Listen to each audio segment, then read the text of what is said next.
ఈరోజు బంతేజీగాయి ప్రవచనం నుంచి కోపాన్ని కంట్రోల్ చేసుకోవడం ఎలాగో ఓ లుక్కేద్దాం. అసలు కోపం మనల్ని ఎంతలా ఇబ్బంది పెడుతుందో, మరి దాన్ని బౌద్ధ సూత్రాలతో ఎలా డీల్ చేయాలో ఈ ప్రవచనం మనకు చెప్తుంది.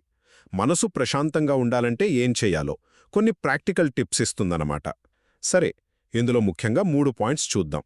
మొదటిది ఏంటంటే, కోపం స్టార్ట్ అవ్వగానే పసిగట్టేయాలి.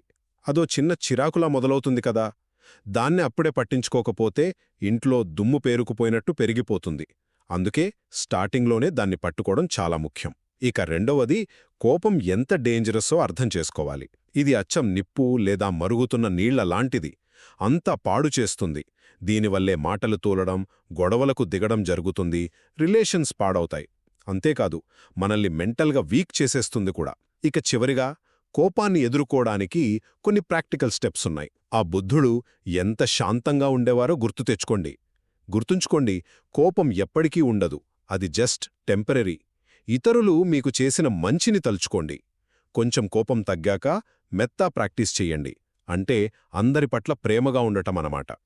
చూశారుగా, కోపాన్ని అర్థం చేసుకుని ఈ సింపుల్ స్టెప్స్ ఫాలో అయితే మనం మరింత ప్రశాంతంగా ఉండొచ్చు.